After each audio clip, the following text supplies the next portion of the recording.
नमस्कार, live cities के विशेष कार्यक्रम सुबह की चाय में आपका स्वागत है। मैं हूं आपके साथ काव्या। सुबह के 8:30 बज चुके हैं। इस वीडियो में हम उन खबरों की चर्चा करेंगे जो आज पूरे दिन सुर्खियों में रहने वाली है। तो सबसे पहले बीपीएससी अभ्यर्थियों का महाआंदोलन होने वाला है और अब उन्हें केंद्रीय मंत्री चिराग पासवान का भी साथ मिल चुका है। इसके अलावे अगर आपको बता दें तो आज तेजस्वी यादव बिहार के सिवान जिला में होंगे और इसके अलावे जो है ये भी खबरें हैं कि कई ट्रेनें पिछले दिनों कैंसिल हुई हैं और महाकुंभ में हुई भगदड़ में बिहार की 2 महिलाओं की मौत हो गई है।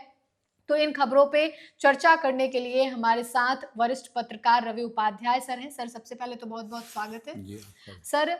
महाआंदोलन बीपीएससी छात्रों का होने जा रहा है और चिराग पासवान का जो है उनको साथ मिल चुका है। देखिए, 17वीं जो बीपीएससी की परीक्षा है, जो प्रारंभिक परीक्षा पीटी हुई थी, उसको रद्द करने की मांग को लेकर के बीपीएससी अभ्यर्थी तमाम, आप देखें, बीते दिसंबर माह से ही लगे हुए हैं और उसके लिए सत्याग्रह आंदोलन सब कुछ हुआ। जो चिन्हित स्थल, धरना स्थल गर्दनी बाग है, वहां से शुरू होता हुआ वह सत्याग्रह आंदोलन, महाआंदोलन, जो कह लीजिए महाजुटान, वह पटना के ऐतिहासिक गांधी मैदान में पहुंचा, हाँ, तक पहुंचा। और उसके बाद आपने देखा भी होगा कि जन सुराज के संस्थापक प्रशांत किशोर बीपीएससी अभ्यर्थियों के लिए एक आवाज बन करके निकले थे और फिर दिसंबर माह में ही जो अभ्यर्थियों के साथ जो प्रशांत किशोर मार्च करके निकले और तो उसके बाद से जिस तरीके से ठंड भरी रात में पटना पुलिस की ओर से वाटर कैनन, लाठीचार्ज, तमाम तरह की बात हुई।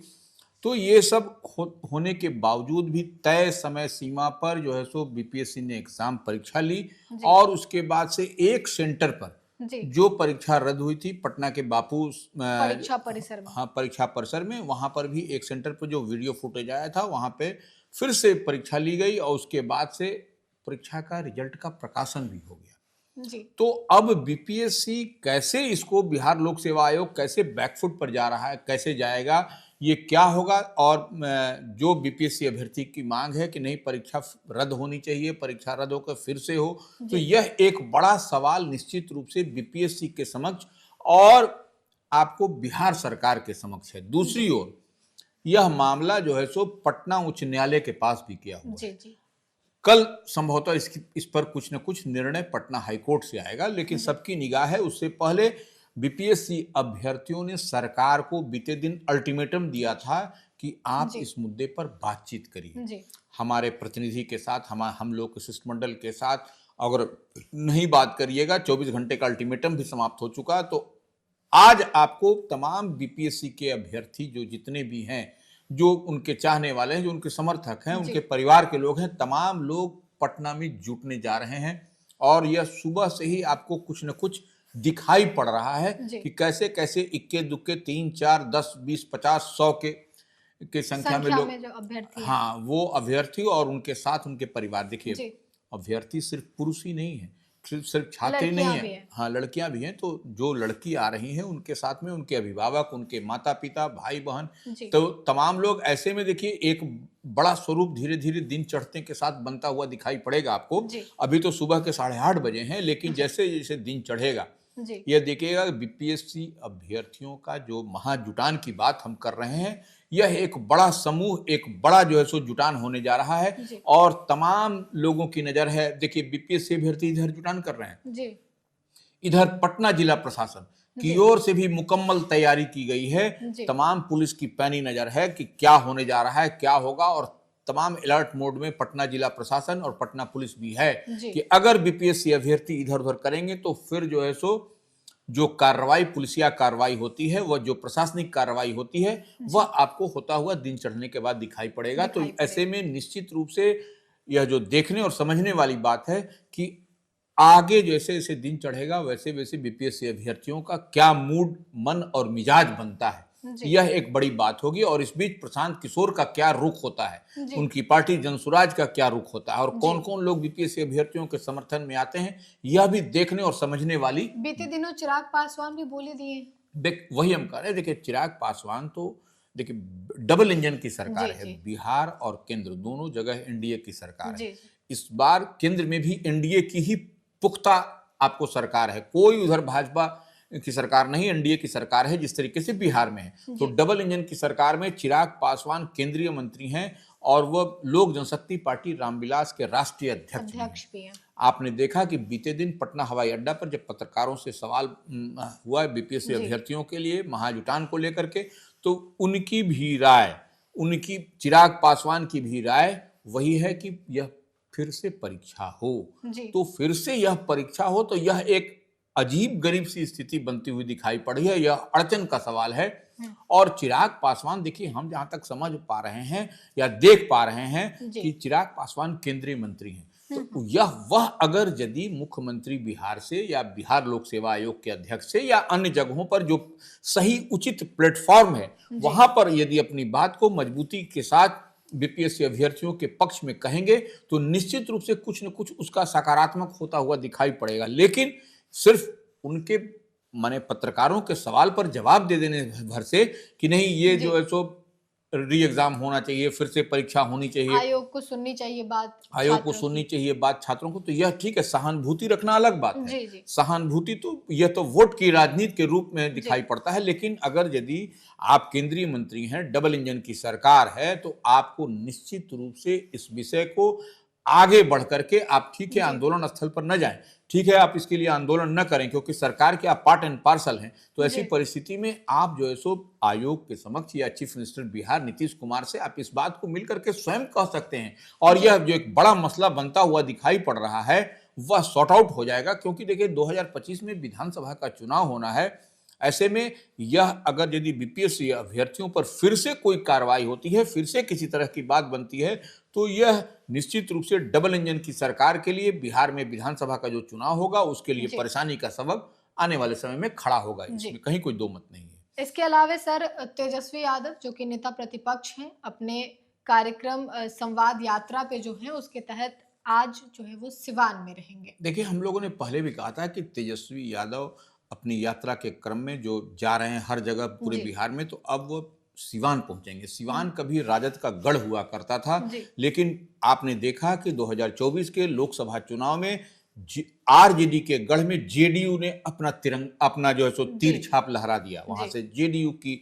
एमपी वहां से जीती। तो ये एक बड़ी परेशानी का सबब है आरजेडी के लिए। तो वो ऐसे में तेजस्वी यादव जो आज सिवान पहुंचेंगे अपने यात्रा के क्रम में, तो वो निश्चित रूप से वह सिवान में ओसामा साहब जो मरहूम शहाबुद्दीन के पुत्र हैं उनसे वह बातचीत करेंगे और कैसे वहां पर संगठन को धारदार बनाया जाएगा, कैसे संगठन को मजबूत किया जाएगा।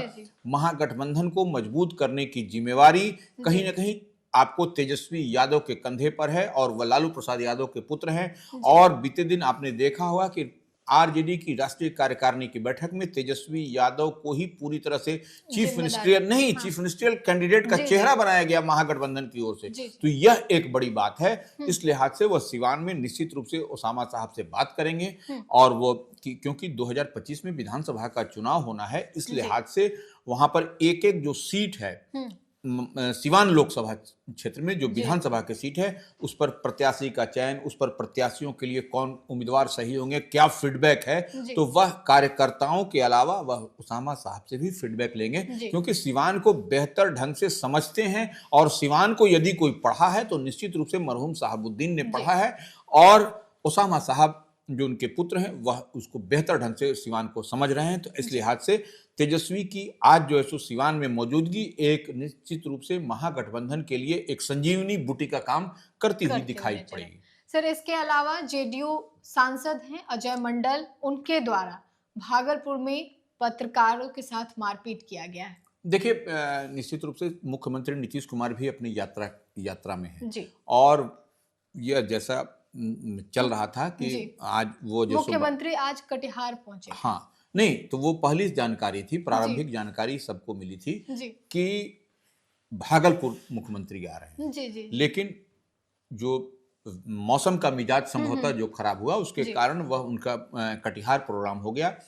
तो जब वहां पर मुख्यमंत्री के जाने की बात कही गई थी तो निश्चित रूप से पत्रकार भी वहां पर रहते हैं। जी। और पत्रकार तो चौथा स्तंभ होते हैं, तो इसलिए हाँ, लोकतंत्र में तो वह उनकी बड़ी जिम्मेवारी होती है। और मुख्यमंत्री ही जा रहे हैं बिहार के, सूबे के, और उनके साथ में नीतीश कैबिनेट के मिनिस्टर, तमाम प्रशासनिक अमला जमला सब। तो वो ऐसी परिस्थिति में निश्चित रूप से जो पत्रकार कवरेज करने गए थे उनके साथ में जिस तरीके से जो वहां के जनता दल यूनाइटेड, जो नीतीश कुमार की पार्टी के ही सांसद हैं अजय मंडल, ने पत्रकारों के साथ जो दुर्व्यवहार किया, जो पीटा पीटी की जो बात आ रही है, जो तक की भद्दी भद्दी गालियां, निश्चित रूप से देखिए, आप एक जनप्रतिनिधि हैं और वह भी अपने इलाके के, आप पत्रकार को गंदी बात जो कह रहे हैं वह बात हम माने बोल नहीं सकते व्यूअर्स को, लाइव सीरीज के व्यूअर्स को दिखा नहीं सकते।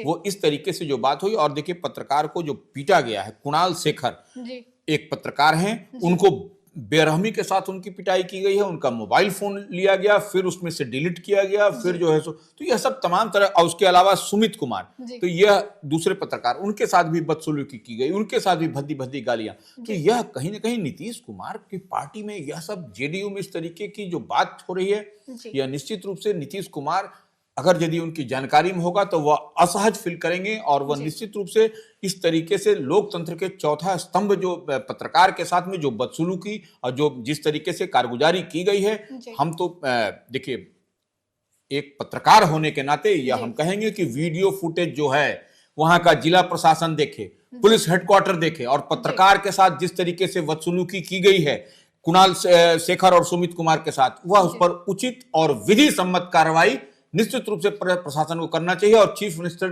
जो नीतीश कुमार हैं, पत्रकारों को लेकर के हमेशा संवेदनशील रहते हैं, वह सहानुभूति रखते हैं।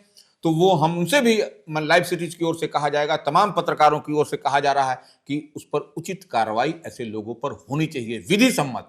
जो फुटेज दिखाई पड़े, अगर फुटेज नहीं दिखता है तो अलग विषय है, लेकिन फुटेज अगर यदि प्रशासन देख रहा है, पुलिस देख रही है, तो उस पर निश्चित रूप से कार्रवाई होनी चाहिए। क्योंकि चौथे स्तंभ को तो उनकी तो ड्यूटी है, जाड़ा गर्मी बरसात 365 दिन पत्रकार सड़क पर रहते हैं, और उनके साथ में अगर जनप्रतिनिधि इस तरीके से करेंगे तो फिर तो उनके लिए असहज की स्थिति हो जाएगी। सर, इसके अलावा मंगलवार बुधवार की देर रात करीब 1:30 बजे शाही स्नान, अमृत स्नान को लेकर प्रयागराज में भगदड़ मची, और खबर ये भी है कि 40 से ज्यादा लोगों की मौत हुई है, 50 से ज्यादा लोग घायल हैं, और बिहार के 2 महिलाओं की मौत भी हो गई। देखिए वहां पर महाकुंभ में निश्चित रूप से जो दर्दनाक घटना निकल के आई है, यह बहुत ही दुखद है। कभी भी देखिए भगदड़ हुआ, निश्चित रूप से यह बड़ा जन सैलाब उमड़ा है वहां। तो वो निश्चित रूप से प्रशासनिक अमला भी जो है सो उसकी तैयारी में है, लेकिन बावजूद इसके लगता है अनकंट्रोल हो गया, नहीं कंट्रोल कर सका प्रशासन। तो उसके कारण 2 महिला बिहार की जो है, जो वहां गई थी, वह गोपालगंज जिले की रहने वाली हैं। उनकी वो भगदड़ में जो कहा जा रहा है, जो रिपोर्ट आई है उसमें मौत हो गई है। एक तो महिला है बरौली थाना, गोपालगंज जिले के बरौली थाना के माड़नपुर की रहने वाली है, माड़नपुर गांव की, उनका शिवकला देवी नाम बताया जा रहा है। दूसरी महिला है गोपालगंज की ही हैं, ऊंचा गांव थाना क्षेत्र के बलसेरा गांव की, ऊंचा गांव थाना क्षेत्र के बलसेरा गांव की रहने वाली हैं, उनका नाम सुशीला देवी बताया जाता है। तो ये 2 महिलाओं की मौत की जो सूचना आ रही है, इनका आइडेंटिफिकेशन भी संभवतः हुआ है। तो यह एक बड़ी दुखद और दर्दनाक घटना है, और मुख्यमंत्री नीतीश कुमार ने भी इस पर संवेदना और दुख प्रकट किया है। जी सर, इसके अलावा पिछले दिनों प्रयागराज से जो बिहार आने वाली ट्रेनें थी, कई ट्रेनें जो है वो कैंसिल कर दी गई। देखिए एक दिन की बात है, फिर से वह अपने रूटीन कोर्स में आ जाएगी। निश्चित रूप से वह 2, 3, 4, 5, 6 ट्रेन है जो कि रद्द किया गया है। वो जो जानकारी आ रही है उसमें सिक्किम महानंदा है, विक्रमशिला है, और गुवाहाटी एक्सप्रेस है, नॉर्थ ईस्ट एक्सप्रेस है, और सीमांचल एक्सप्रेस। तो ये सब फिर इन लोगों का शेड्यूल फिर से हो जाएगा फिर। लेकिन तत्काल जो ये सब जो वहां पर जो स्थिति बनी उसके कारण इसको एहतियातन रेलवे प्रशासन की ओर से संभवतः इसको इधर उधर किया गया है। जी, तो आपने इस वीडियो में उन खबरों की जानकारी ली जो आज पूरे दिन सुर्खियों में रहने वाली है, और इसके अलावा बीपीएससी महाआंदोलन पे हमारी पूरी टीम नजर बनाई हुई है पूरे दिन, और चिराग पासवान ने भी री एग्जाम के बारे में कह दिया है। तेजस्वी यादव सिवान पहुंचेंगे, मुख्यमंत्री महाकुंभ में जिन लोगों की मौत हुई है उस पर शोक संवेदना व्यक्त की। इन तमाम खबरों की जानकारी हमने आपको विस्तार पूर्वक दी है। तो फिलहाल के लिए इतना ही। साथ ही चैनल को सब्सक्राइब करें, फेसबुक पेज को लाइक करें। वीडियो देखने के लिए आपका धन्यवाद।